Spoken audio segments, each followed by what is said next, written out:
Okay, so what if you could investigate the most influential person in all of history, but treat it like a cold case? I mean, not as a matter of faith, but purely as a matter of fact. Well, that's exactly the wild challenge we're diving into today. So, our guide for this whole thing is a book called Person of Interest by J. Warner Wallace. And you got to understand, this guy isn't a theologian or a pastor. He's a legit, nationally recognized cold case homicide detective. His entire career was about cracking cases that were ice cold, sometimes decades old, with barely any evidence to go on. So he decided to take those exact skills and apply them to the ultimate cold case. And here's the kicker. The one rule for his entire investigation, and it's a big one. Can you actually make a case for the impact of Jesus of Nazareth without using the New Testament at all? That's right, no Gospels, no letters from Paul. You have to pretend that the primary evidence is just gone, lost to history. So what are you even left with then? Okay, so that really sets the stage, right? The book treats the life of Jesus like a 2,000-year-old mystery. I mean, you don't have a crime scene to dust for prints, there's no body to exhume. The only thing you have are the ripples, the reverberations of an event that happened 2,000 years ago. So, where do you even start? Well, you start with a very specific investigative technique, and it's one Wallace used to solve actual real-life murders. It's a method he calls fuse and fallout. And the idea is pretty simple, really. For any major event, doesn't matter if it's a crime or just a huge historical moment, there are always two kinds of evidence. You've got the fuse, which is everything leading up to the event, and then you have the fallout, the impact it leaves behind. And the book uses this awesome visual metaphor to explain it.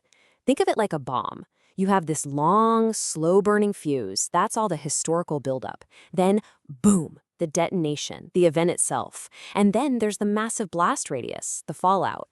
And here's the key. Even if you weren't there to see the explosion, you can still figure out how big it was just by looking at the size of the crater and all the debris scattered everywhere. So, to put it simply, the whole investigation is split into two parts. First, we're going to look at the fuse. What was the world like before Jesus? What were the conditions on the ground? Then, we're going to investigate the fallout. What happened to the world after Jesus? What kind of cultural, artistic, and historical impact did he leave behind?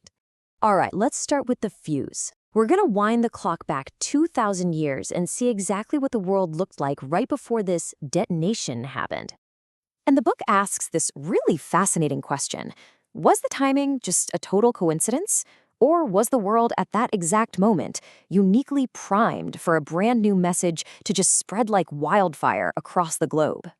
Well, the book argues that the Roman Empire, totally by accident, created the perfect incubator for an idea to explode. Just think about it. They built over 50,000 miles of roads, basically connecting the entire known world.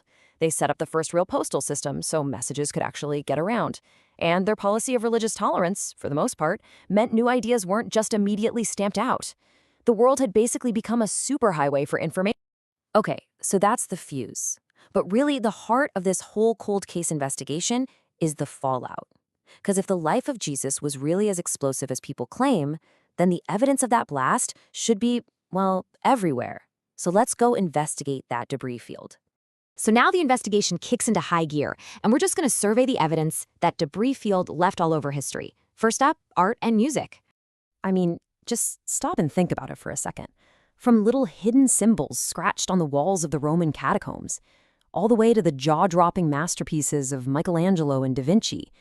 And it doesn't stop there, it goes right into modern art and music. The book makes a powerful case that one single person has inspired more art than anyone else in history, period. Now, for a detective, that's a piece of evidence. Okay, so from the canvas, the trail of evidence leads us to the written page. Now, the key point here, and you have to remember this isn't about the Bible. That's still off the table in our investigation. This is purely about the staggering volume of other books, poems, and plays written about Jesus. The book makes this incredible claim.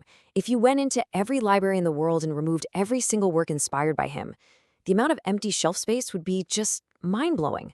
Way, way more than for any other person in history. So you have this explosion of the written word, right? And all this focus on a core text. Well, that naturally leads the investigation to the next piece of fallout, the history of education itself. What the book points out is that this new worldview put a huge emphasis on teaching and learning. Think about it. The command to make disciples was basically a command to educate. This created a whole culture that valued literacy. I mean, people needed to be able to read the scriptures for themselves. And that path eventually led to the creation of formal learning centers, which, became the world's very first university. All right, so from the foundations of learning, the evidence trail takes a turn to what might be the most surprising claim in this entire investigation: a connection between Jesus and the birth of modern science. You know, the story we usually hear is that science and faith are in this constant conflict, but Wallace flips that script completely. He argues that modern science was actually born from a worldview that said the universe was created by a rational, intelligent designer. And that belief, that gave early scientists, guys like Newton, Kepler, Galileo, the confidence that the universe wasn't just random chaos. They believed it was orderly, governed by consistent laws that they could actually go out and discover. Okay, and for the last big piece of cultural fallout, the investigation looks at the impact Jesus had even on what you might call his competition, other major world religions. And what's really amazing here is that his influence is so massive that other major worldviews can't just ignore him. They have to account for him somehow. In Islam, he's known as Isa, and he's one of God's most important prophets.